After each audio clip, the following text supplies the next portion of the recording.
Hello, ladies and gentlemen. Here are some hot news of the day about Russia and Ukraine. Hammer reports the latest 24-hour news. Slovak Prime Minister Robert Fico revealed that Ukrainian President Zelensky proposed to support 500 million euros to compensate for Slovakia's losses related to Russian gas, but on the condition of supporting Kiev to join NATO. On December 20th, Mr. Fico and Mr. Zelensky had a phone call to discuss Slovakia's financial losses when Ukraine stopped transshipping Russian gas from early next year. This decision by Ukraine causes Slovakia to also lose revenue from transshipment of Russian gas to other European countries. According to the US newspaper Politico, Mr. Fico told Mr. Zelensky that Slovakia could lose 500 million euros if it could no longer continue to import Russian gas. Slovakia has a long-term gas contract with Russia's Gazprom, and importing gas elsewhere would cost extra. If you support Ukraine joining NATO, I will propose to Europe to give Slovakia 500 million euros from Russia's frozen assets, Mr. Zelensky allegedly said in the phone call.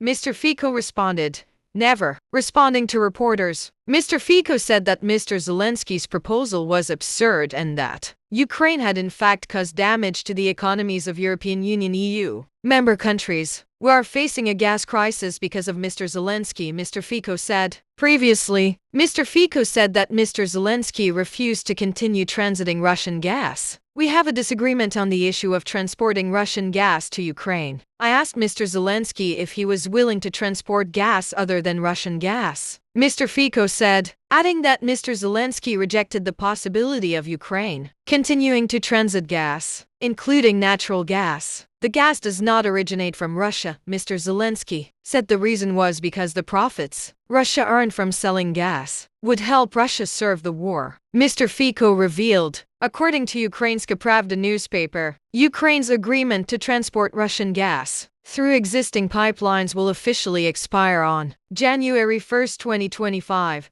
Ukrainian leaders have confirmed that they will not continue to extend the agreement with Russia's Gazprom Corporation. Currently, Russian gas only accounts for 6% of Europe's total gas imports, of which 4% is through Ukraine. EU Energy Commissioner Dan Jorgensen confirmed that the Union is preparing to end all gas cooperation with Russia. "Our main priority is to completely sever the energy relationship between the EU and Russia," Mr. Jorgensen declared. Moscow had to close 2 airports while accusing Ukraine of attacking dozens of unmanned aerial vehicles UAVs in many areas of Russian territory. Russia's aviation supervision agency Rosaviatsia said on December 21 that it had temporarily suspended operations at Kazan City airport after an attack by Ukrainian UAVs. Russian media also reported on a UAV attack on a residential area in Kazan, about 800 kilometers east of Moscow. TASS news agency said it recorded 8 attacks using UAVs, including 6 attacks on residential buildings.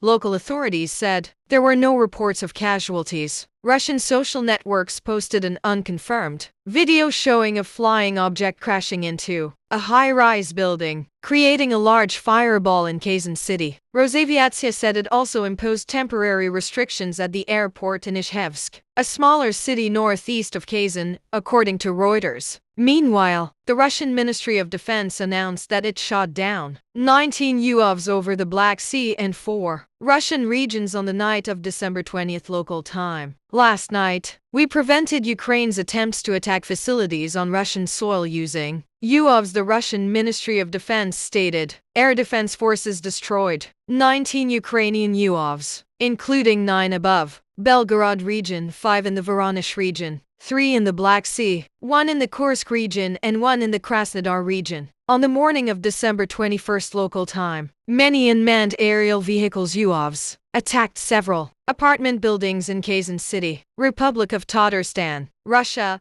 RT station quoted information from local officials. According to the regional government, a total of 8 UAVs exploded in the sky over Kazan, of which 6 fell in residential areas. Faced with this situation, some schools closed and students were taken to shelters and basements. Many news agencies in Russia have posted videos, allegedly recorded by local residents, of the moment of the attack and its aftermath. Earlier that same day, the Russian Ministry of Defense announced on the Telegram channel that the air defense system shot down a Ukrainian UAV over the Republic of Tatarstan. Kazan is the capital of the Republic of Tatarstan. Local officials said the attack on the morning of December 21st caused no casualties. Immediately after the UAV attacked the apartment buildings, residents were safely evacuated. President of the Republic of Tatarstan Mr. Rustam Minnikhanov said the authorities have arranged temporary accommodation for those affected. I will update the latest information between countries. The reporter reports from the latest 24-hour electronic newspaper. Goodbye and see you again.